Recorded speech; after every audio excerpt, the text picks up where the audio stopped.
All right. First ever episode of Ball Status. How do you like that for an intro? I do like the song. It's great. great. I think that's a great Maybe intro. Can we use that without getting sued? Yeah, why not? Good old boys. I don't think. How about we sing it ourselves? Carl, you're gonna have to talk into the microphone. How about we sing it ourselves? Pretend like you've been here, Carl. Come on. This is only my third Whoa. podcast. You like that? Obstacle course. Oh man! All right, so before this turns into a total S show, this is our first episode of Boss Status. So previously we had Ask the Boss, which was 129 episodes, went on for about 5 years.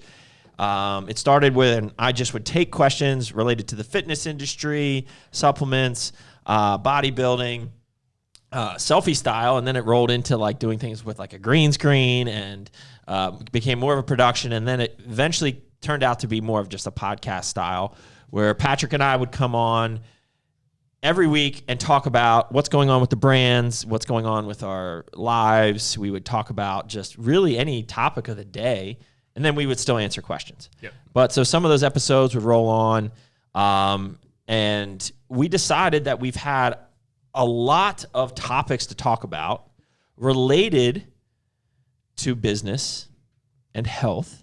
So this podcast is going to be about the business of health and the health of business. So we're still going to talk about our brands and things that affect Core Nutritionals, Arms Race Nutrition, Merica Labz, Merica Energy, the Nutrition Corners, Crush It Coliseum, and who knows what else we're going to get into. So today it's August 25th, 2021. The idea of Boss Status has been going around for over a year, Right. well over a year and a half. So I think the constants here, so I'm Doug Miller. I'm the CEO of those businesses I just talked about. This is Patrick Mabe. My title is National Sales Director for Core Nutritionals, Merica Labz. and then we have, Carl Frady to the third power. yes. And what do you do, Carl? I am the father of the nutrition course. I'm the father. Carl's That's our cool. That's way better than general manager. Carl is he's a father figure pretty much. He's twice as old as, he could be the father of most of our employees. He is the general manager of our Nutrition Corners, which is a chain of 11 going on 14. 11 going on 14. Good math, Carl. It and is. we've been in business for quite a while now. And well, before I get there, so we've taken Ask the Boss and we've split it into 2 podcasts. Ask the Boss has turned into Supdates. Wait, hold on. Supdates. So that is podcast number 1. And that will be about a half an hour podcast where each week, that's a weekly podcast where Patrick and I will run through everything we got going on for the brands. This podcast, Ball Status. that's great. Boss Status, we are going to talk about more topical things. So today we're going to talk about core values, but things that come across our plates on a daily basis running these businesses in the fitness industry. So like I said, we're going to talk about the health of business. So this is going to be related to things happening in our business at the time and just the business and health and how we run it. We don't claim to know everything. We don't claim to know anything.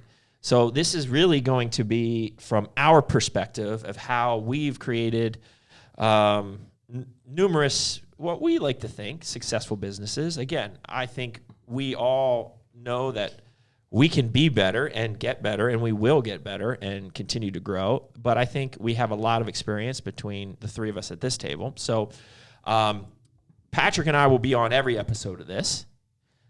We will have regular guests. So this week we're starting with Carl Frady. I think Carl will probably be a pretty regular guest of these conversations. I think Kenton Engel, who is our CMO of Merica Labz, Merica Energy, somebody I've been working with for the past 10 or 15 years and has been involved in the businesses quite a bit. we'll bring more of a philosophical, I think, approach to these podcasts. Like, you guys will definitely need a dictionary when he comes on. So hopefully we'll turn down that Cantonese. And he is located in Canada, so he can't get out of Canada because of that there Rona. And so he's going to be there. So we'll have to Zoom him in when we do that. We are in our new HQ in Statesville, North Carolina right now. I'm just getting the housekeeping out of the way. Oh, keep going. You're doing great. We are. Thanks. I really want to get this Merica Energy open, so you just let me know when we can. We're almost there. Okay. So we're in our new HQ in Statesville, North Carolina. So this is our little castle that we built. So the Crusher Coliseum's over there, office is over there, warehouse is over there, podcast room is here. This is a makeshift podcast room. So our vision for this is to build this out into a more podcasty podcast room. Yeah. Does that make sense? So we don't know what we're going to do yet, but we're going to do something kind of cool. Cigar lounge-esque, but we can't smoke cigars in here because Doug keeps poo-pooing it. If you could find a way to filter this out. I'll ask Brian. Brian knows a guy. Who's Brian? He's just like Pastor Brian. Yeah, Pastor Brian. Yeah, he's the mayor of the town. Yeah, he's the mayor. So we should at least stop and pause and thank our sponsors, Merica Energy. So Merica let's get Energy, into we it. appreciate you. Yeah. Red, white, and boom. I'm going with the Patriot Punch today. I got victory. Carl. POV behind the cameras over there. Got the Daytona Beach. Carl still. We're getting used to the podcasting. I guess what we do here, and he popped his top a little early. Yeah, I didn't know the rules. I didn't wait. All right. So what are we going to talk about today? Core values. So this has been something, I think a lot of the topics that we'll probably end up talking about surround pretty much our secular Bible for the stores and for the brands, and that's Good to Great, which is a book that Carl first introduced us to, I don't know, 10 years ago or something like that. Was it that long ago? It was the Jim Collins book. Yeah, it's great. Carl introduced it 10 years ago, or it came out 10 years Well, 13. I introduced it 8 years ago. 8 years so ago. I've only been with you guys for 8. Right. So 8 years ago. And since then, we've really expanded that, and I've been through all the Jim Collins books, which I highly recommend. It's really what we use as the basis for developing our leadership. I think there's a lot of, and how to run a business. And I think there's a lot of great principles in there, which we could probably do a podcast on 50 different principles that we pick up and that we implement from those books. So this is some of the stuff that we talk about is, well, not today, because today is very much our own. But some of the topics that we might talk about, we'll tell you when this is our take on something or when this is somebody else's original idea. I think that's important. We're not claiming to be Jim Collins. We're claiming to have been put some of his concepts into play. Some have worked, some haven't worked. But for the most part, they've been a great guideline for us. And so one of the things that a couple of his books talk about, Built to Last, and Beyond Entrepreneurship, is building a vision.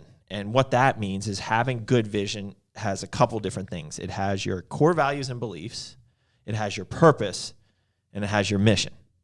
So your purpose is something that you will never pretty much achieve. It will always be there. It's your guiding principle for us in our brands. We just talked about this the other day, or today actually.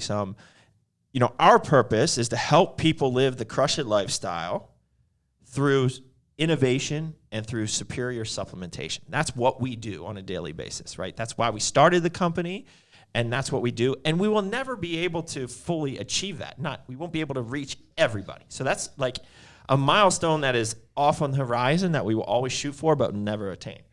Missions are smaller goals, and what Jim Collins likes to say, the big, hairy, audacious goals, right? So things that are a stretch will make you get better if you're going to achieve them, but that could be like a 5 to 10 year thing. Really, I think you could boil that down to as like a 2 to 3 year goal, right? So those are purpose and mission are 2 parts, or 2 of the 3 parts to vision. The third part of vision, which we're going to talk about today, is core values and beliefs. So what are those things that always hold true? And for businesses, there really is no right or wrong core value, right? There are great things that some people might want to strive for, but it's probably not their core value. One of the things that we talked about, which is what we sometimes strive for, but it's not rooted in a true value. It's a great virtue, And one of them is give back. We give back in very personal ways. That is not necessarily a core value of our business. It's a great virtue. It's something we do, but it's not necessarily a principle that was like a guiding principle of this of starting this business. So there is no right or wrong core value. So what we're going to talk about today is the list of a dozen. I think we have a dozen, right? Yeah, we came up with 12. Came up with 12 core values. Very difficult. So, I think this is a very important exercise that a lot of new companies should go through. And we're not a new company. Like Core has been around since 2005. I mean, obviously back then it was just me, right? But so these are things that have kind of developed through time. But I think looking at these every so often and making sure that they are still accurate is important. These are principles and values of the founders and of the key players in the business, and things that will always hold true to help you push towards your purpose and achieve your missions. Does that make sense? Makes sense. And I think now, we 14, 15 years, is that what you said? 15 years? 15, 16. But now we talked a little bit about our castle. We are in our castle. We are in a place that is ours with more employees than ever. So having these values is even more important to solidify these now and as we continue to expand and grow. So I think it was kind of like the perfect timing to sit down and do all this. So, yeah. So the other thing, and what I don't want to confuse for mission and purpose and all these things, is that once you have these mission and purpose, and again, these can be topics for another time, then you have to think of strategies and tactics to accomplish those. So that's not what we're going to talk about. What we're going to talk about is our personal core values here at the brands. So you want to get into these? Should we just roll through these? You want to go one by one? Do you want to list all 12 and then come back? Let's just go one by one. I think so. So we don't get lost. I'll take the first one. So this is pretty easy. So this is crush it, right? So that each of these 12 core values can be distilled down to 2 or 3 words, but there's a lot more that goes behind them. And so we will flesh these out. But what we're going to talk about is like the quick taglines that are our core values and what does that actually mean. So crush it.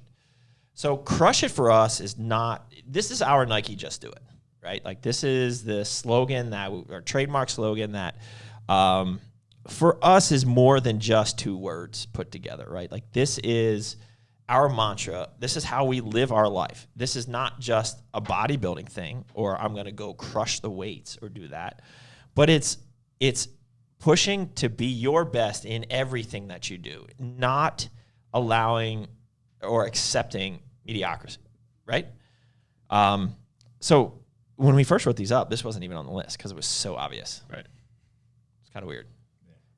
But it even like prefaces the rest of them, in my opinion, right? Like, yeah, it's almost like instead of having core values, there are crush it values, in a sense. I like that. So the second one for us, Carl.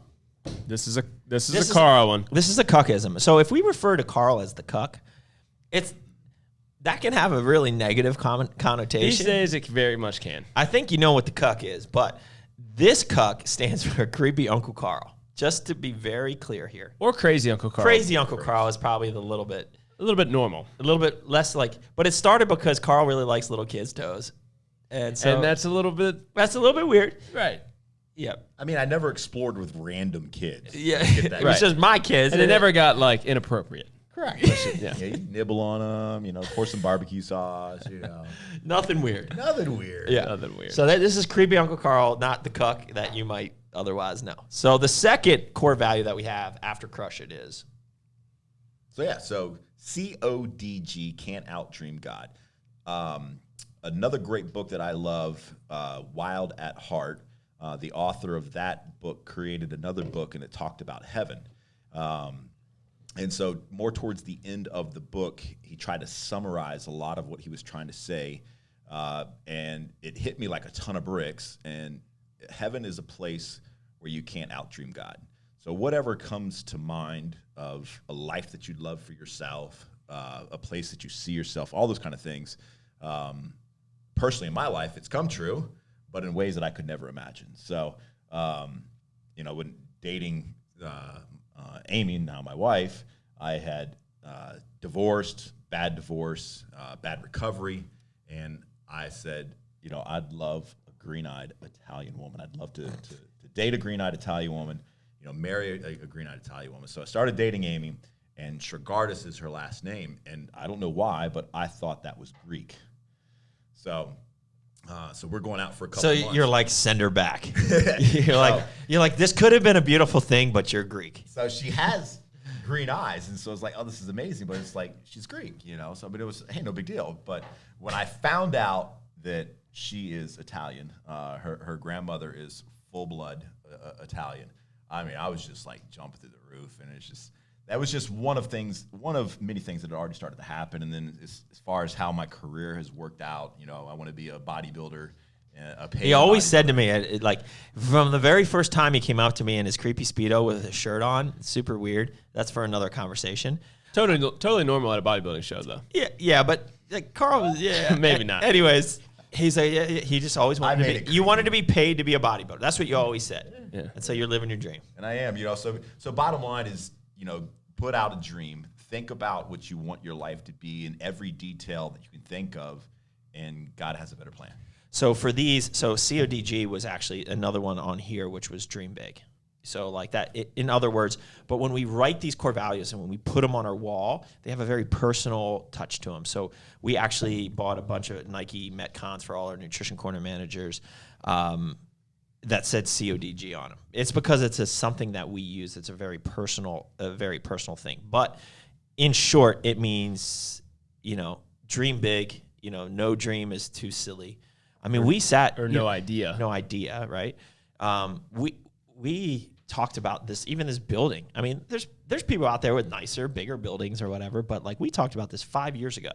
Won't it be awesome when we can build our own building and have our own gym in it, and have this an amazing culture and environment? And this is 5 years. It'll have a Ben and Jerry's ice cream. Well, that might be like phase 2 of the build out. In my office. It might be phase 2. Castle 2.0. So that is number 3. Number 2. Oh yeah. Oh, number 2. Yeah. So that is number it. 2. Yes. Crush it. Can't outdream God. Yep. Number 3. 3 is live passionately, and we have in parentheses, have fun, enjoy what you do. Yeah. So Carl wanted to say, what did Carl want to say? Never stop playing. Never stop playing. So why is that never stop playing? So I'm 44 years old. My son is 21. I have a niece and nephew. I have employees that are younger than my son, but I also have employees that are like 30 years old. And I feel like one of the great things that I've loved about this job from day one is that I am who I am, and I don't have to hide any aspect of that. I worked for a company prior to this, and I couldn't truly be who I was because it didn't go along with that company culture.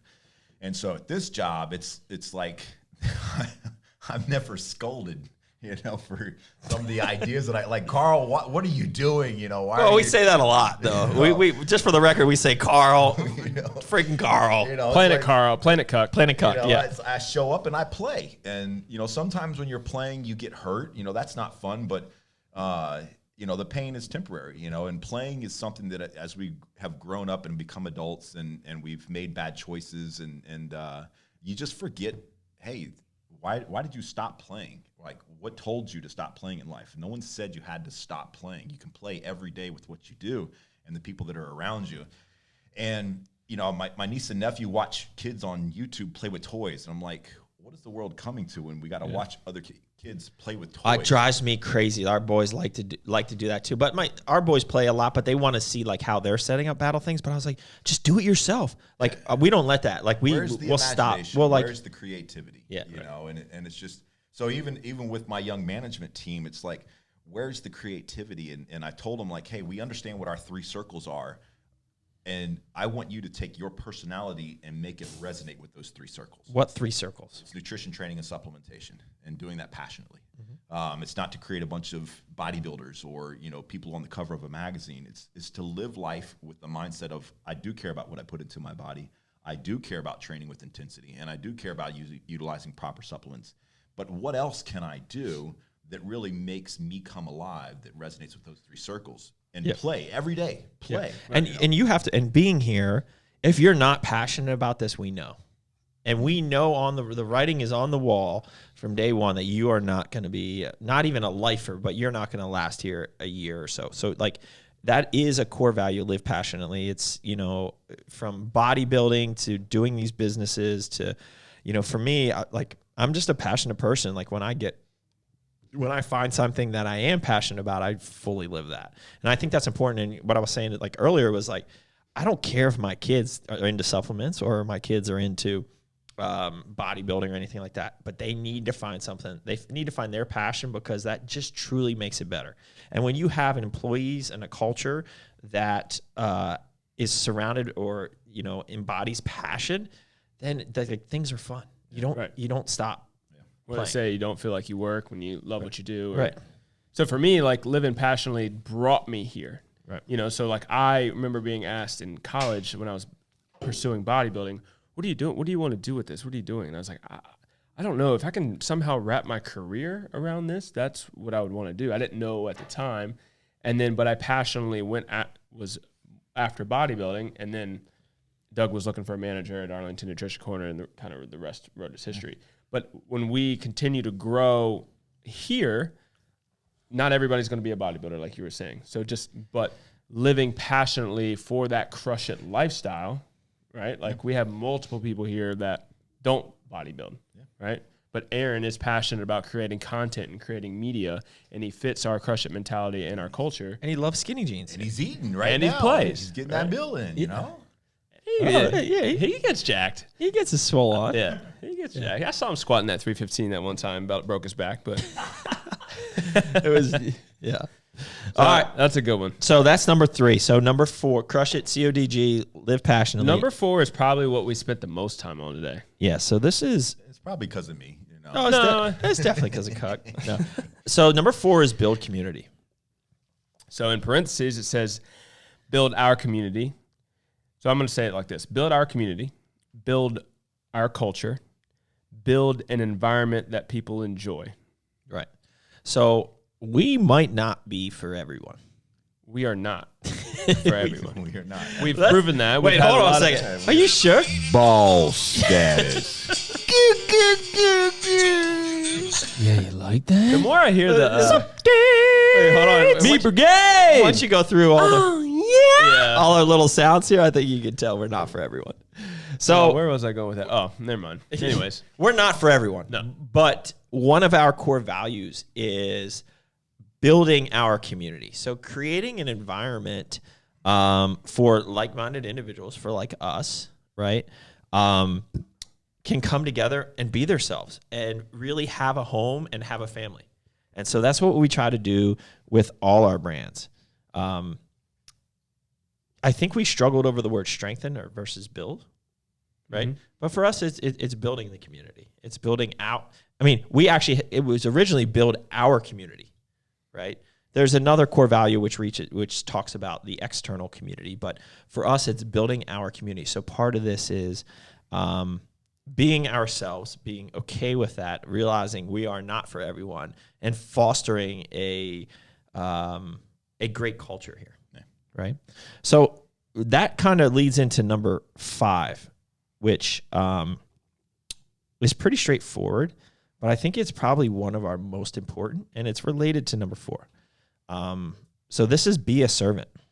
So this is not only serving our clients, so really truly serving them. So which is getting to know them, building that relationship. And so our clients, when I talk about clients, clients can be people who buy direct on our website, people who walk into our stores, people, different businesses that we sell to, and actually having a personal relationship and truly trying to serve them. How can we help them? And this is not from we're looking for 100% reciprocity here. This is what we should be. This is what we're told to do, is be a servant to our neighbor. So whether or not you're going to spend money with us or not, should be irrelevant. And that is the culture and a core value that we want to have. We should be serving these people, helping these people. And so this one for me, I think is so important.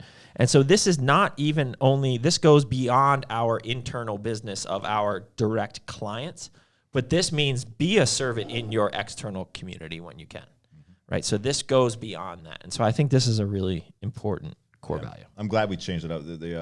2 years ago, the global leadership, they always ended it, or they didn't always, but they ended it last year with what's one word that sums up your experience. And for me, it was serve. And I love that we were able to clarify that for that one. It's a great way to, you just use, so this one says be a servant. You just said serve. So switching words around, I think, can really make you think differently. Bringing up Pastor Brian again, but I saw he went to a bodybuilding show and was helping a friend out at a bodybuilding show.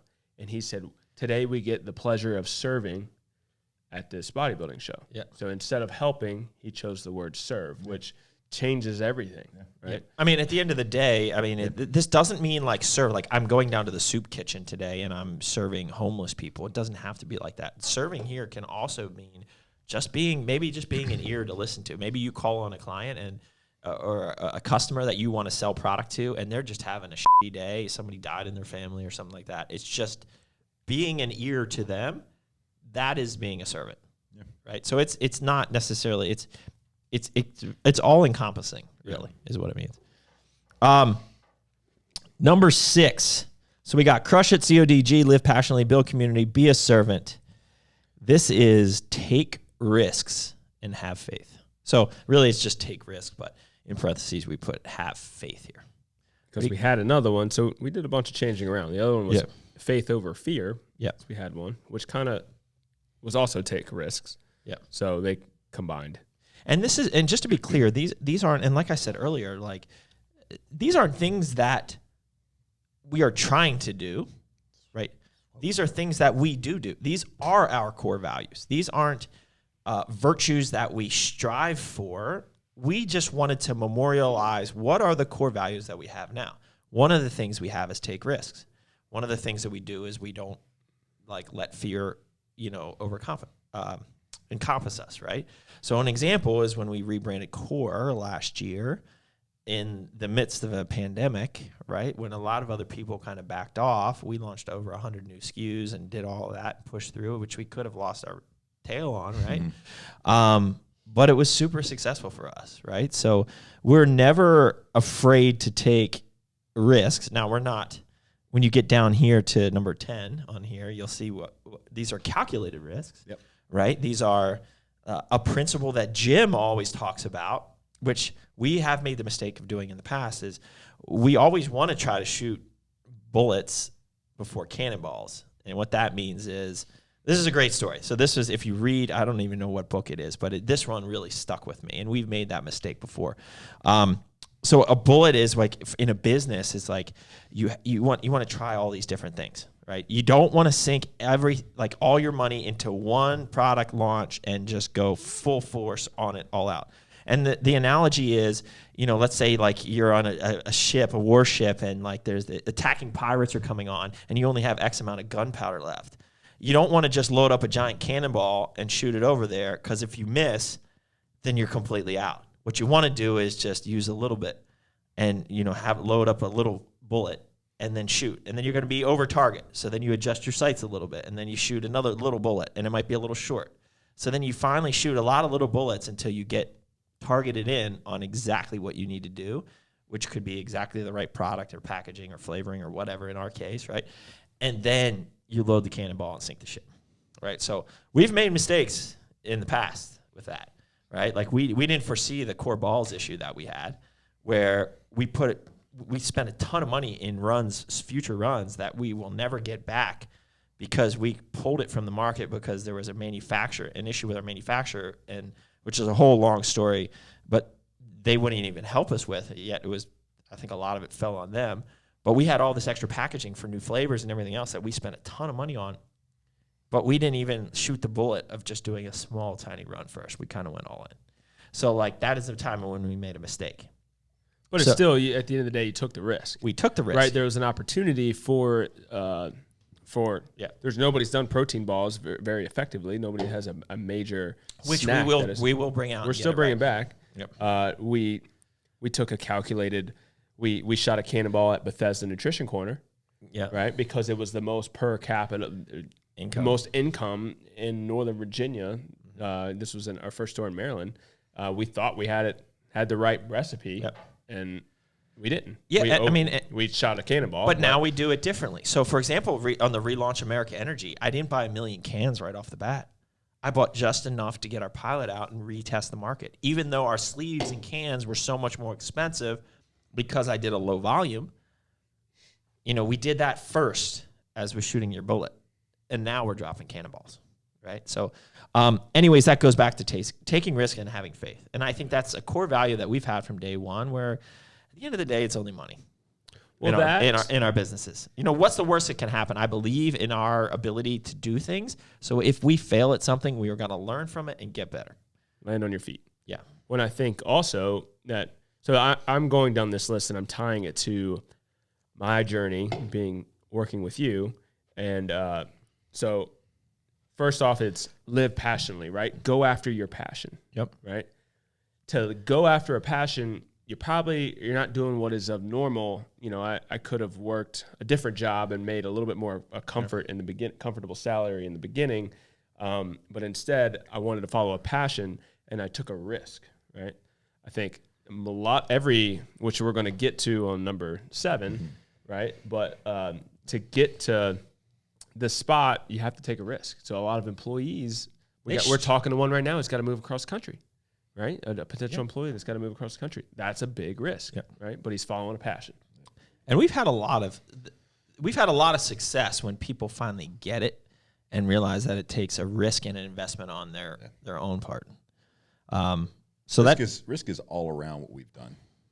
It really is. I mean, because to continue to grow, not just the brands, but also the retail side, it's risk on your part. You keep spreading yourself thinner and thinner, but then it's also risk for those that do have complete buy-in. Both feet are in, because we understand that when hits the storm, hits the storm. Hits the storm. Yeehaw, Cooter! It's storm. Roscoe Pico, right? Just making up shit on the fly. Where's that lollipop? But when we continue to grow and we're all excited about that, it's now, as I was telling Amy the other day, it's like I'm so excited because in my head we have 14 stores come December. Yeah, I love how he said 11 going on 14. Yeah, I'm thinking like, what? Did you count Crush Coliseum? No. Corner in that? No. 11 going on 15, bro. 11 going on 15, but I was also one in Virginia Beach that I've got my eyes on, and to me it's just a going on no-brainer 16? because How many stores you got in your head, bro? I mean, but so Fred, when you Fred, think hold about on. that, Let's just hold on. Think about this for a second. So we got Fredericksburg, maybe. Yeah. So we got 11 now. So we got. But start with Mooresville. Let's start with Mooresville Nutrition Corner. Yeah. Well, so let's do 12. Crush It Coliseum Nutrition Corner. Okay. Did we decide is it Coliseum Nutrition Corner or Coliseum Corner? It has to be Nutrition Corner. Coliseum. So what, or is it Crush It Nutrition Corner?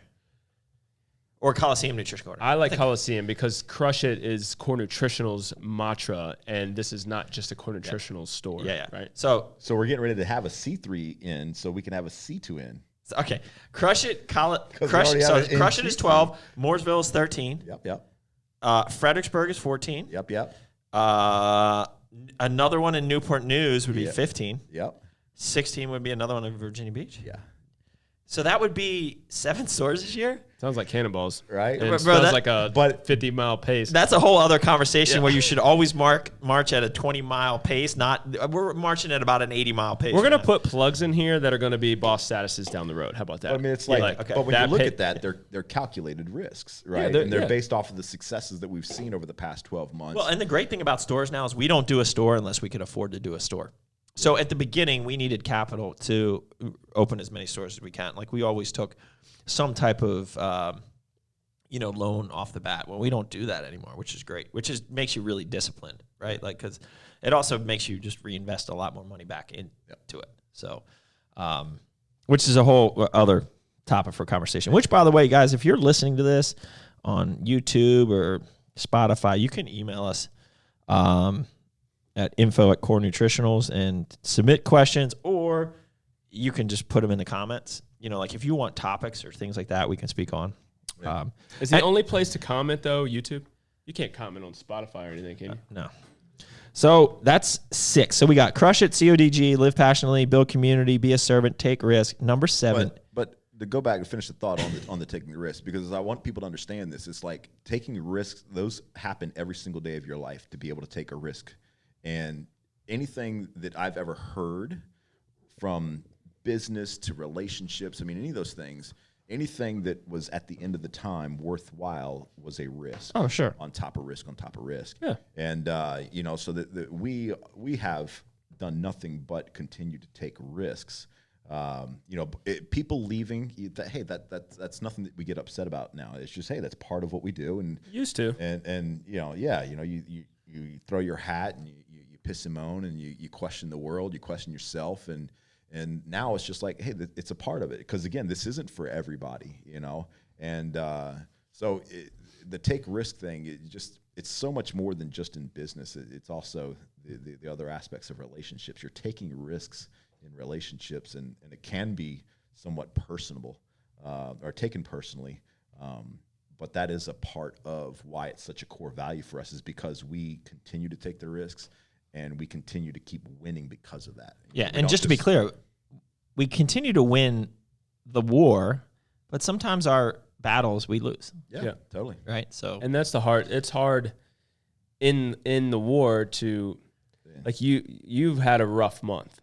Yes. Right? The Nutrition Corners have had a up and down month with things. Yeah. let's say with staffing. More than that, Well, yeah, there was an issue got- the other week. Oh, yeah, we got somebody. we got shitty water, right? So we had to. Yeah, we right? got somebody busted into one of our stores. So we busted into a store. I mean, it's like, you know, we got But see, I don't even feel like it's been a shitty month. I mean, yeah, I'm not in the day to day, but still, it's just like overall, the war is going great. Yeah, overall, but things on top of that, it's like, you know, I just presented 7 new contracts. Like, that was like such a huge high I rode that day of my career, is 7 new contracts were it's actually 9 contracts. And it was all great situations that happened because people left, right? Yeah. And then challenging new management staff because of the water situation, because of the and break-in. reinvesting with, you know, nicer contracts than maybe otherwise. Yeah. You know, so it's just... Well, yeah, so that- the it's that emotion roller of the coaster. war is Yeah. to take, when you lose a battle, to take a step back, put yourself in perspective, and realize that, like, no, I'm still winning. Yeah, still winning, you know. And last thing on this one, take risks. When I really like, and I keep looking at this and thinking, but that we wrote have faith, because when you go to take that risk, as audacious, as hairy as that risk might be, to have faith and still go for it, right? And Like, it ties Which back we all yeah, he's blowing me up. yeah, we all Get that dirt bike. sometimes I don't suffer from you try to figure out, like, it's like how should I sit? Well, and I got this Where should I cord look? going all the way across. We really need some Bluetooth hang on. Bluetooth We jumps. should have like a count of how many times I've adjusted this mic. Yeah. I'm over here still. I mean, figuring if you it out. watch podcasters like Andy Frisella, he's always, you know, he's getting intense. So get up on that mic real nice. Yeah, and say the F word about 10 times. So what the heck was I talking about? we're still on take risk. Yeah, but what was I Faith. saying? You didn't. You. I said figured it out. have faith. When you go take that hairy risk, remember to have faith.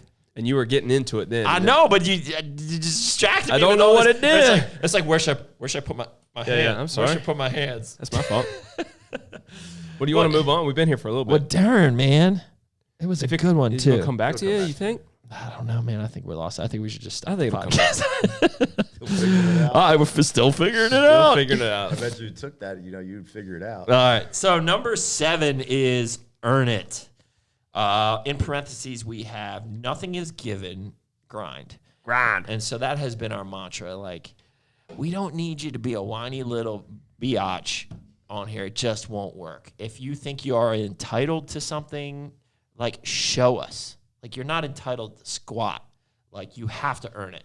And this has been something from day one. When you come here and start, you know, we're not going to offer you the highest salary right off the bat. Will we create an opportunity or allow you to create an opportunity to get to that point and create that? Absolutely. And as you succeed, you will be rewarded as such.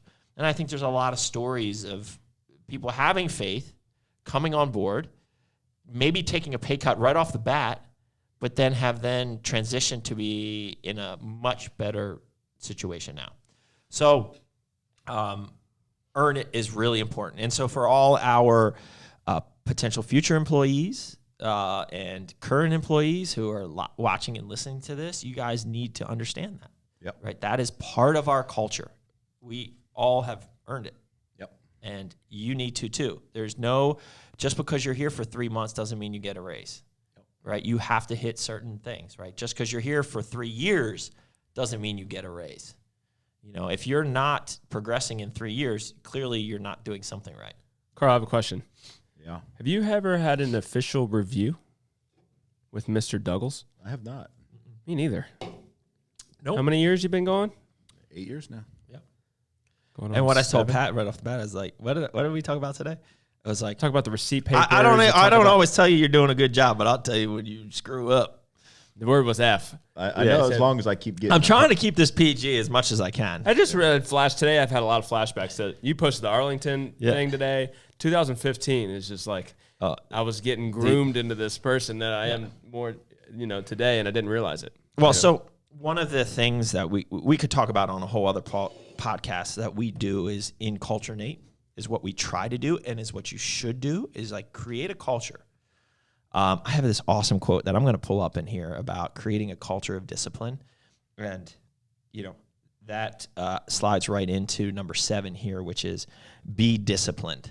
Oh, that's 8. Number 8, sorry, we did earn it and then be disciplined. They're very much related, right? So kind of related to not having necessarily a formal review is like, you need to be disciplined. And I think we've done a pretty good job, and I don't have a perfect solution for people of how to do this, but create a culture of discipline.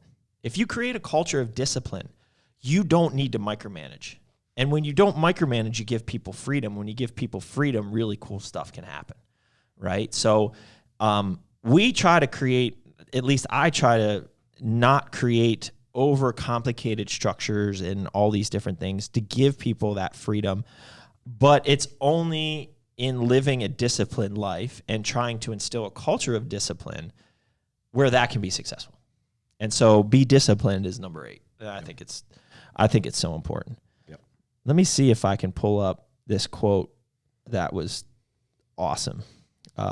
It also goes, that one be disciplined in your own, like the Crush It lifestyle, which we embody health here, right? Mm-hmm. So being disciplined with your own life, your own health creates a better employee, a better brother or sister in the workforce, right? So being disciplined in your own ways, whether it's finances, your own health, creates a better person and then creates a better workforce, right?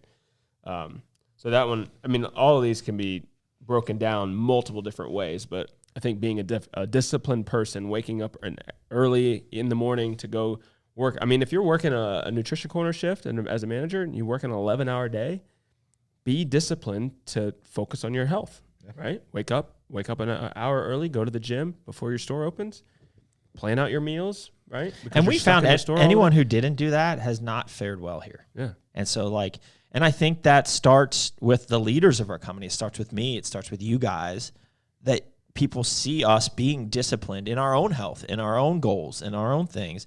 And that is how you create a culture. It has to be from the top. If it's not from the top, and again, we don't like to think of this as a hierarchical, is that correct? Close enough. You're not going to get challenged from us. I don't know. I taught him some words. What word? We were on the phone the other day. And Was it a real word? Let me look that up. There was. Is that really a word? I was like, Carl, where did you learn that word? And he's like, I don't know. I saw it on TV or something. I learned that a long time ago. Hierarchical, yeah. So we don't like to think there is no nobody is too good to scrub a toilet. Nobody's too good to do certain jobs. We try not to see low-level employees and high-level employees. We try to do that. But when I say at the top, the people who've been here from the beginning, those are the people where the culture starts and where discipline starts. So here's a quote, and this is pretty great. This is from Jim Collins. This is from Beyond Entrepreneurship. So an overarching theme across our research findings is the role of discipline in separating the great from the mediocre. True discipline requires the independence of mind to reject pressure to conform in ways incompatible with values, performance standards, and long-term aspirations. The only legitimate form of discipline is self-discipline, having the inner will to do whatever it takes to create a great outcome, no matter how difficult. When you have, now this is a great part, when you have disciplined people, you don't need hierarchy. When you have disciplined thought, you don't need bureaucracy. When you have disciplined action, you don't need excessive controls. When you combine a culture of discipline and an ethic of entrepreneurship, you create a powerful mixture that drives great performance. Doesn't that just give you tingles So and good. dingles? Some of it goes I into was number even get 9. some tingles in my titters, you know. And the dingles in there. And the dingles at the same time. I mean, I'm yeah. overwhelmed over here, you know. It's like I don't know what to guy say. in his video, and he's like, "Whoa, I think there's flames and heat coming off of that right now." You know, You know what I'm saying? I'm this horny. Lord, yeah, I'm this right here, you know. Yeah, so that's awesome. So, I mean, like, that is exactly correct. Like, so a culture of discipline, if you don't have that, if you're not a disciplined person, I think you can teach discipline and you can work at it, but You can cultivate. You can cultivate it, but part of it is not me, harping on people for not being disciplined. It's other people seeing us be disciplined in what we do that has created the culture of discipline. Yes. And the people that can't get that or don't pick that up don't last. Yep. So be disciplined is absolutely one of our core values. What would you recommend to somebody who wants to become more disciplined? Because I find Wake up that- early. Get up an hour earlier. Start with little things. Yeah. Make your Little bed. things, like literally little things. And let me say that, like, I am disciplined in many aspects of my life. So I don't have a routine necessarily, and I could always get better. The first 10 minutes of my day, I'm going to have my quiet time and meditate, say prayers, and do my, read the Bible and do all that. And then I'm going to, I'm going to write down the 3 things today that I have to get, 5 things on my power list I got to get done today. I think those are all great things for people, period. I think they are essential for people who are not disciplined by nature. Yes. Right? So, like, if you have just more of a disciplined nature to yourself, those things I think are helpful, but I don't think that's going to derail you. It's right? kind of like when somebody asks for help with nutrition and they're not a disciplined person, you probably put them on a meal plan first, right? Yeah. Instead of giving them, if it fits your macros, and just giving them macros to go off on, right? They're more likely going to fail, right? Yeah, the one of the things that I found as we've progressed with different management at the Nutrition Corners is the lack of structure in a day. Yes. I remember when I went from high school to community college, whether you showed up or not, it didn't matter. I had all this freedom. Yeah. I could be 15 minutes late. I could not show up. It's at the end. Do you have an A or not? And I see that so much in young people, is that they have no structure to their day. They have no structure to their work schedule. So it's to find structure and to have a set schedule that I do wake up and go to bed at the same time. I work. This is what I work Monday through Friday or whatever it might be. And I always train at this time. Those are the priorities, right? And I am a huge fan of creating a to-do list. But more importantly, a to-do list needs to be set based around goals that you're passionate about. What's a 1 year, 5 year, 10 year, 20 year goal? And your goals each day should pertain to that. Because why am I doing the work then? Like, what gets me excited? What gets me out of bed? What gets me in that mood of that, hey, I'm playing versus working? So do you think discipline is a genetic thing? No. So I don't know. So, like, I remember back to high school. Like, I remember, and I was a nerd, but not a nerd, if that makes sense. Like, I was in all the top classes and getting straight A's and doing all that stuff. I was extremely disciplined. Where did I get that? my parents were, great parents, and I mean, clearly they were turning it on. But Judy! Yeah. Shout out to Judy and Jeff. But I don't, like, was that instilled? How in 10th grade, like I'm even in like 8th grade, I remember not jerking around in lunch. I would do my homework in lunch so that when I got home, I didn't have any homework. So like, to me, that's disciplined, or maybe that's just, I don't know what that is, but I remember at a very young age, like trying to be very regimented and like, okay, so I got, I'm doing swimming before school, and then I'm doing this, and then I'm like at lunch I'm doing all my homework, and then I'm getting all this done. I'm like, I got all my stuff done way ahead of time. Like, is that genetic? Sometimes, I don't know. I describe you sometimes as because you're this natural bodybuilder that you do have genetic abilities there as a bodybuilder in your physique, but you also have this disciplined mindset, and it all just has added up to your physique it is today. But you also, and that's like a 1% kind of person. You're also this 1% kind of person in your brain, in your mind. Like, you're super smart. Thanks, I'm blushing over here. No, I'm serious. Yeah. I do think maybe it is genetic. Maybe there's just, or not genetic, or it's just, well, maybe the raw DNA. intelligence it could be genetic, and maybe the muscle structure could be genetic, but is hard work and so I've always argued my best genetic attribute has been hard work, which is kind of cheesy, but it's true. Like, is being disciplined genetic? I know we're getting off topic here. This could be a whole other conversation. So I was going to say eventually I think no. There's a lot of people that struggle, especially, I hate to say it, but I think young people are very fucking lazy as a generation as a whole. And there's a lot of things that we could debate, and who cares about all that. But it's like, I don't find myself to have the same story as you, I found that the way that my father raised me, with doing chores, having it being inspected, he showed me how he wanted it done, and then I was expected to deliver that result every time. I got a little quarter here, $1 here, whatever. But I remember my dad coming home, wouldn't even get out of his fatigues, and we were at the dinner table for hours doing homework. And I just remember at one point it clicked over. It's like, hey, Dad, I'm good.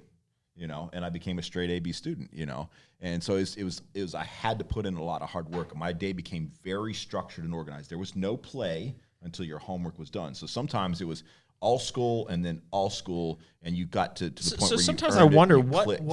what pushed me to do that without, like, I never felt pressure from my parents. The gratification of the work. I think it was almost self-pressure.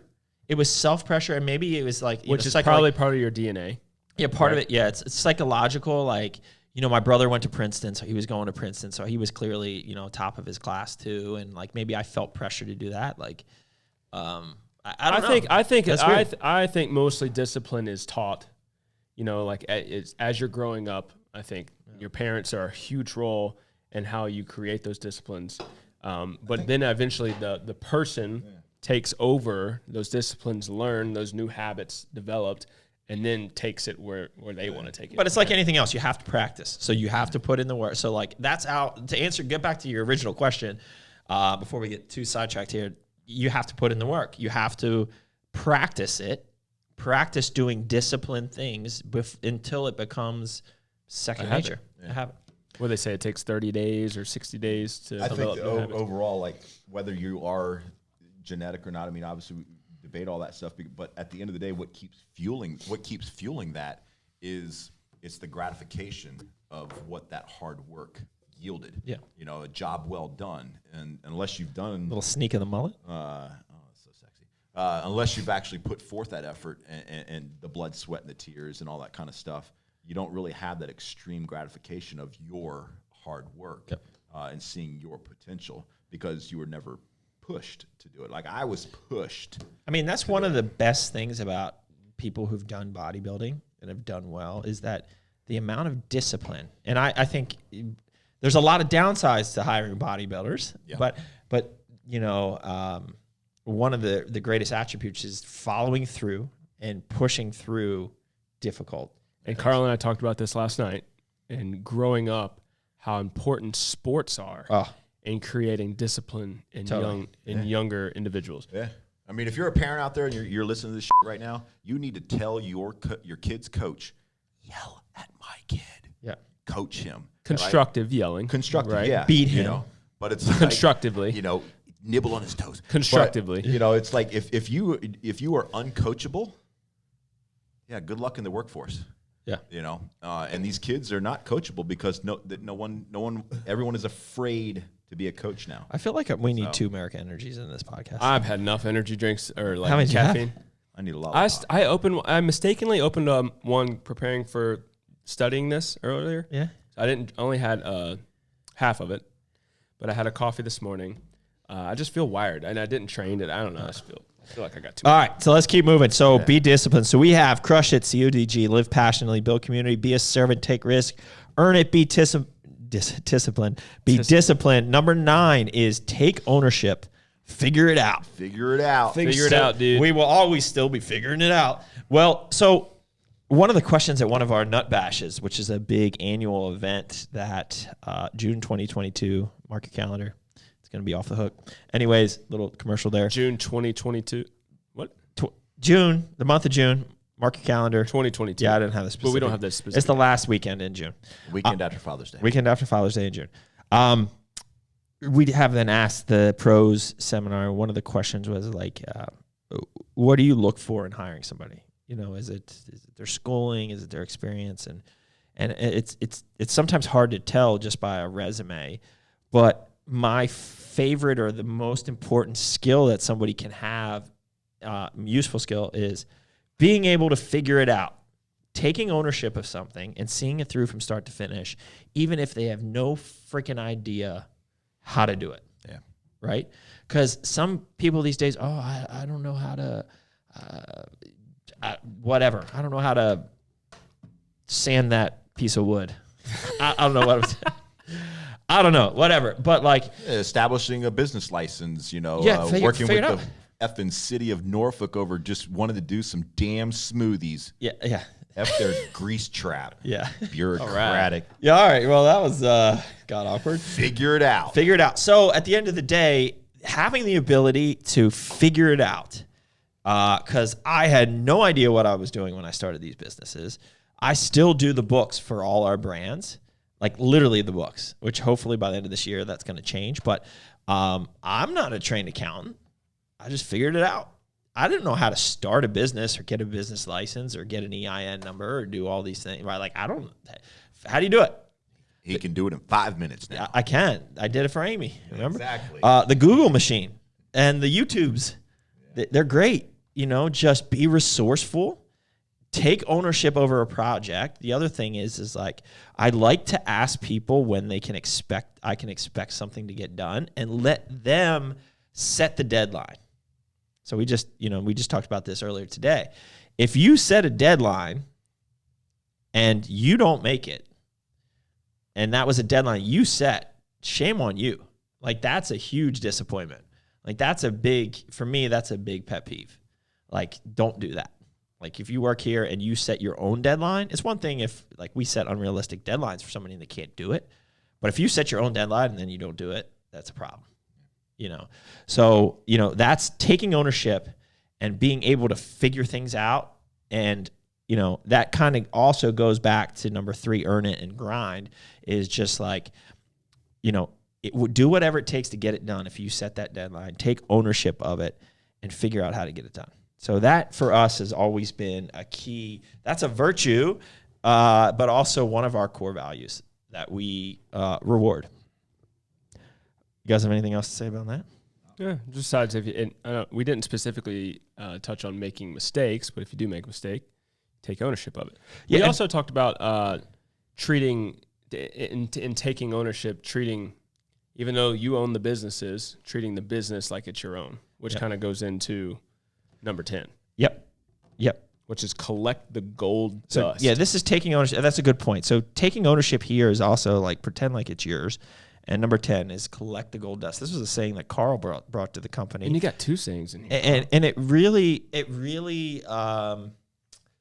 is something that truly is a core value. I mean, Pat, you have a great story about collecting the gold dust. And collecting a gold dust is like, don't just piss away money, right? Treat the business as your own money. And, you know, when we give somebody a manager's position at a store, we tell them, treat this business as if it was your business and collect the gold dust. That means don't be frivolous with your spending. You know, we give them all credit cards. Don't be stupid. Don't spend money on little things. That's how small businesses fail. That's really, and when you collect a lot of gold dust, you're gonna be a millionaire. Yeah, you can create gold bars, right? Ooh, you like that? I do like that. Yeah, you want to tell your collect the gold dust story? Yeah. So, 2015, I was working at the Arlington Nutrition Corner, and Doug was in my ear every single day. He'd come in at like 10 o'clock, 11 o'clock. I don't know what time you come in. But anyways, I got a phone call at the Arlington Nutrition Corner, and they're like, we see that you're due for like some printer paper, receipt paper.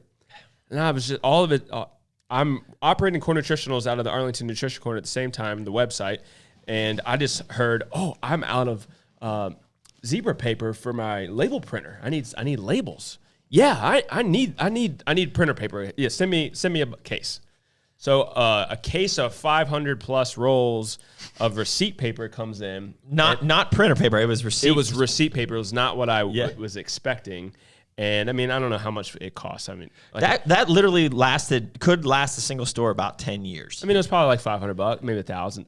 No, dude, it was like $60-$70. It was small. Oh, it was small. No, dude, it was better. It was under $100.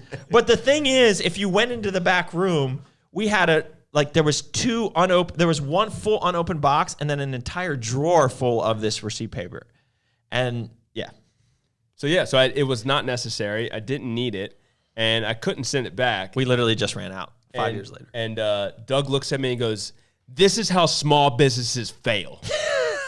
And I'll never forget it. It stuck with me forever. Yeah. And now I think about every expense, and I ever do. So that was And then take ownership was I messed up something, and Doug was like, I might not tell you when you do a good job, but if you fuck up, I'm going to tell you when you fucked up, and you fucked up.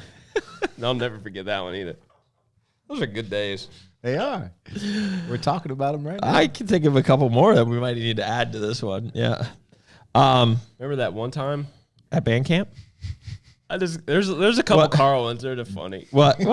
You left a sign outside the back of the Newport News, and it got stolen or something. That was great. The Williamsburg sign. Oh yeah, I love it. But we got our money back. So. Yeah, we had to file an insurance claim. I know, but I mean, how am I supposed to know people thought a sign that says Williamsburg Nutrition Corner would be worth something? I guess if you know how to break that material down, then teachable moment. All right, so collect the gold dust. So think about it as company money, right? That's part of taking ownership, right? Like you got to take ownership of everything. Don't be frivolous, with your spending.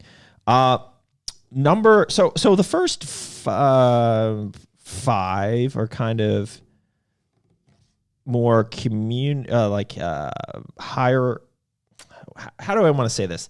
The last five that we just said, be a servant, take risks, earn it, be disciplined, take ownership, collect the gold dust. Those are really, a lot of that is like things that all our employees should be thinking about. I mean, they should be thinking about all of these, right? But the crush at the CODG, live passionately, build community, all that, be a servant. Those are like they're more individual. They can be more individualistic. Is that a word? Individualistic? Sure. Sounds like a lot of. I mean, it sounds copacetic to me. Copacetic. That was it. That was the word. That was the word. I got Mr. Douglas. Take that, you valedictorian. But like the take risks, the earn it, be disciplined, take ownership, collect the gold dust. Those are very kind of specific to the everyday employees being better, right? Right. So number 11 and 12 are a little bit more overarching, and that is follow the ethics over. It doesn't say follow ethics. It just says ethics over money. And we have a number of examples here where we could have made more money or could have changed our I got one. our ideals or changed some of these core values Or changed our manipulated purpose. our purpose around to Yeah. potentially make more money. Yes. And so we choose doing the right thing and ethics over money every single time. Yeah. What you got? It's funny because it's like even my own family and friends sometimes they'll go out and they'll buy supplements that are not core and so on and so forth. And then they ask me my opinion after the fact. And I'm like, all right, let's just get past that because you know what I do. But we manufacture, right? We do our own. I mean, we do everything that people just don't even know about, right? You know, all the third-party testing and the lot testing, and you know, we had a situation at the Nutrition Corners where there was an ingredient that didn't spec out for our product that we wanted to create, and we know of another brand that actually went with that. So that they could keep that product on the shelf, and we didn't do it. We could have done it. Right. Customer never would have known about it, but that's not who we are. Right. You know. So it was great for our management team to see that, hey, we do stick to that. You know. So there's two other things that come to my mind though. Well, we haven't hit all our core values yet, but I think ethics over money, it could be related to this, and that is demand the best. Right. So one of our core values is creating the best supplements out there. Don't take shortcuts. So it's funny because we have two opposing things that we do here, right? One of them is demand the best and really try to create the best. But at the same time, you have to keep there's this like the opposing idea here of Getmo, which is good enough to move on, which I think these two things of demanding the best and good enough to move on are two like opposing, that you need a balance of both of those. So like, I'm not sure how we amend our core values, but we have both of those throughout what we do, right? There's a lot of times, I mean, we don't have, for what we do, we don't have that many employees. And there has to be a decision of like, does this really matter, or is this good enough to move on? Getmo. But at the same time, we demand the best, and so like at least from a product quality standpoint. So that just kind of popped into my mind as two things that we might want to revisit as we are making these core values concrete. So I don't know how those two things work into this. Well, where are you with demand the best? Which core value is that? Now I'm speaking specifically to what we do. So a lot of these are, you could apply this to a lot of the different things, right? You don't have to apply this to dietary supplements. But when I'm saying demand the best. So you're coming up with that one. You're not pulling that one. Yeah, no. Demand the best is something that one of our core values is not compromising product quality. I feel like that should be a core value as well. So maybe we just added a 13th. And a 14th. Which is what? Getmo? Demand the best. Well, those are the same. Okay, I gotcha. Do not compromise. We never compromise our product quality. Is that crush it, though? In all that you do it the best, right? Could be. It could be. And so maybe that is part of when we flesh these out a little bit more. I like that. When we go into more detail of what it is, what it stands for. Just remember that for crush it. So it's demanding the best, or demand the best, but specifically for our business is you never compromise our product quality. Yeah, and Gitmo, it's so funny because I was watching Captain America: Winter Soldier the other day. I effing love Marvel, and it's funny how it resonates with what's going on in the world. And at one point, he doesn't want to sign the Accords. Mm-hmm. Having the Avengers answer to somebody, and one of the characters in there talks about where you can compromise, and where you can't. Put both feet down, and even if the whole world is telling you to move, don't move. Yep. And I think that resonates with crush it. Like, you can do what you're going to do, but that's not how I roll. Right? We crush it. Yeah. So I mean, it's just in how we run our business, the way we run our business. Getmo is in there, we need to understand that our business will be better off. We can affect more people in a positive way by Getmo than we can if we spend more time on something. Right. Like you say a lot, don't let perfection be the enemy of the good. Right.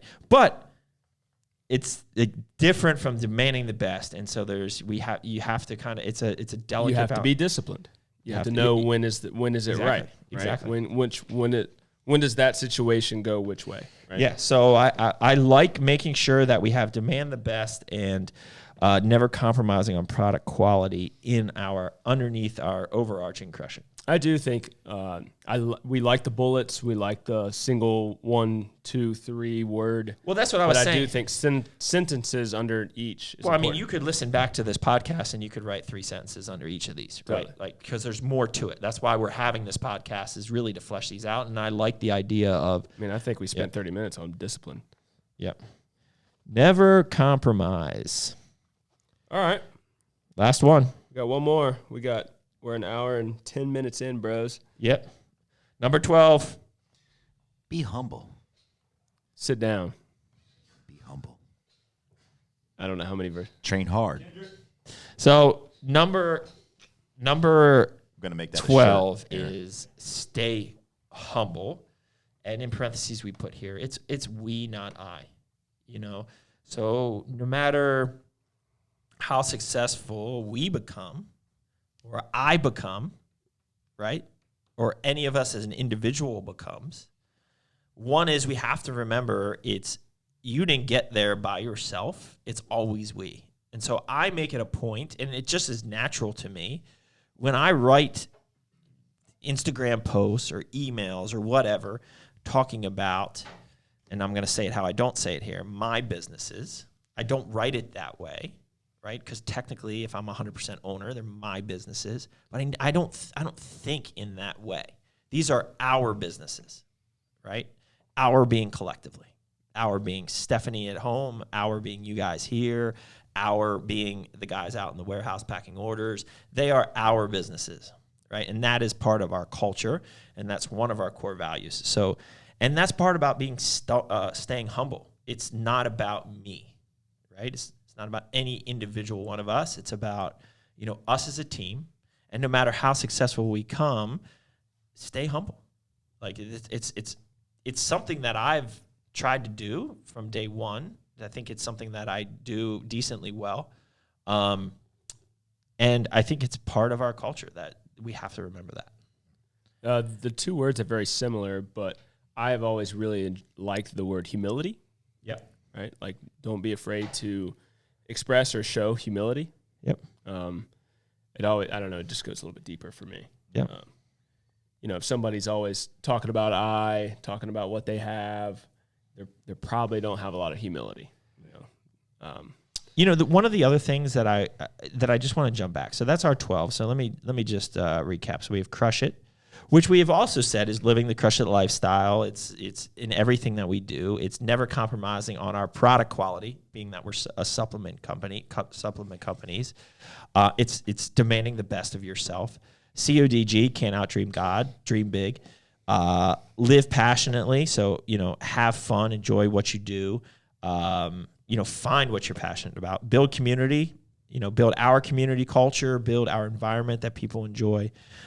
Be a servant. So that's serving everyone. That's serving your clients. That's serving other businesses. That's serving people in the community. That's cultivating relationships. Take risks and have faith. Earn it. So you grind. Don't expect anything to be given to you. You're not entitled to anything. Be disciplined. Take ownership. Collect the gold dust. So don't be frivolous with money. Always choose ethics over the dollar or money, and then stay humble. One of the other things that I think is important, which you could probably wave into take ownership. It's kind of the flip side of taking ownership, and that is forgive fast and forgive fully. Yes. So I try to do this. I mean, you guys fuck up all the time. That That's the mistake. Yeah. That's how I knew Doug really loved me. And How'd you mess up today, Carl? How'd I mess up today? uh, I was late to the workout today. I forgot my notes to the thing. I had to go back and get them. so like, but there's bigger things than that, right? And have you ever really seen me mad? Like the printer paper, that's a funny, like we'd laugh about that. But like, have you ever seen me really mad? And nowadays it's much bigger. Like there are much bigger mistakes that we make that cost tens of thousands of dollars. Yeah. But have you ever really seen me like super mad, like ready to fire you? Hard to identify. Right? So I think that's a great core value that a lot of people could live by. And I know that's how I try to run the businesses. I am looking for solutions. I'm not looking for harping on the problem. Yeah, we should figure out, well, why did that happen? Let's not do that again, right? Get better from it. Now, if you do it 3 times in a row, then you're just an idiot. You probably shouldn't be working here. But like focusing on how do we solve that problem as opposed to harping on this, that was a huge issue, I think is a big part of our culture. And so... Did you note that? Definitely not good at that. I'm not the best at it either. Doug balances me. The yin to your yang. I'm very passionate. I'm very passionate and emotional. Yes. It's hard And for I me wear to it on my control sleeve. emotions We're sometimes. very, Carl, we're very similar. I had to talk And to you one of my came in managers. yesterday, and the way you guys were interacting, I just watched me and Doug interacting, and I was like, yeah, me and Carl like the same person, and Doug's like reacting to the same person. Just we had a situation at we were doing the build out at Norfolk, and I got get it in there like that. I'm doing it. I'm doing it right. I'm doing it now. What do I do with my hand? But anyway, so we're doing the build out. There's like 8 of us there, and a situation came about that was gonna throw off the rhythm that we were in with getting that store built. And I let everybody know that I was not happy about what was going on. What was the situation? And it's very laughable. Okay. What Right? happened? And so we have a door, and we have no key for that door, and the door locked, and we couldn't get into the room that had all this stuff that I was trying to put together. You know, all your odds and ends that you have to put together for a store. So I had people, doing shelves, and we had people doing checking in of product, right? So I was like, all right, great. I'll be useful, and I'll put all this stuff together. So I look over at Franklin, and I was like, where's the key? He goes, it's at home. And I'm like, why the f*** is the key at home? And he's like, all right, I'll go get it. He's like, well, how long is that going to be? It's like an hour. I was like, an hour to go get a key? And I mean, I'm just, and I'm not yelling at him. I'm just letting out my frustration so that everybody could see it, know?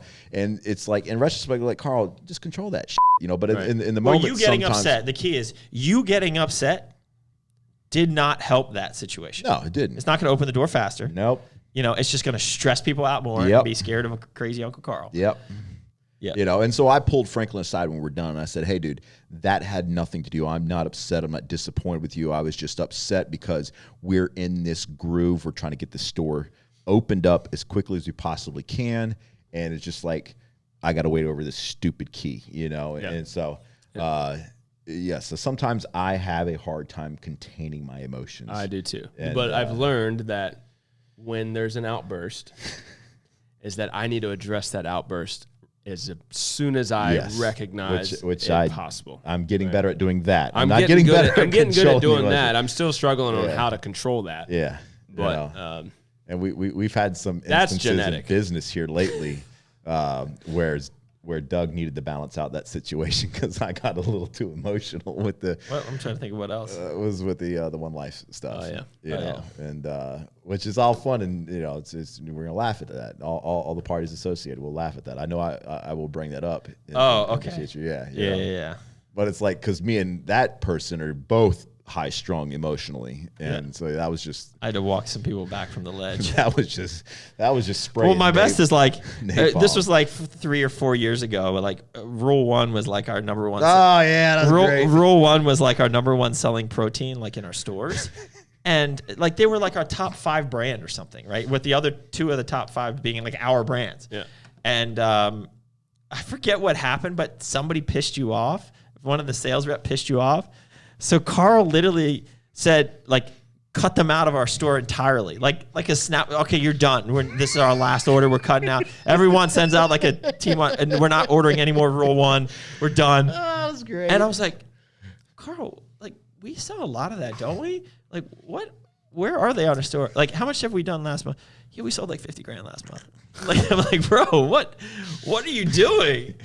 It had something to do with price structures and a lot of those brands, which thank God they've all changed, but you know, we don't even carry. You most do of those percentage of this and that, and then you get this, and I'm like, dude, I think you stop probably playing wanted games like with me. everyday low pricing. Yeah, which it's like is what stop we do. playing games with me. Yeah. Just give me the price. You know I'm going to keep ordering. Look at my track record with you. Like, no, I'm not buying $5 grand at a time, and then you want me to spend 10 grand. It's like I'm not giving you all this cash at once, bro. I said, all right, They're kick cut off, rocks. bro. So you had to literally call him back and be like, Yeah, call it back. Yeah, let's, Like, let's Carl, get this you need rolling. Yeah, you know. But at the same time, I like reiterated, not trying to get a victory out of this, but I reiterated like, hey, this is why that went down. This is what I don't want to see moving forward. And it was great because that particular instant addressed all of those moving forward with all the brands that we've dealt with since then. You know, I preface that in every like, hey, I'm not going to spend $5 grand up front. I'm not spending 10 grand up front. We're here to create a relationship. And after a year, you can look back, and if everybody's happy, then great. And if we're not, then we'll address it then. But I'm not coming out of pocket 10 grand for an opening order. That's not the victory here. So, well, that was our 12 core values, and I think maybe we even added one, or we at least fleshed a couple of them out a little bit more during this conversation. So, Carl, you're going to be sending this around to everyone at the Nutrition Corners. If nothing else, we'll have, however many listeners there are as employees.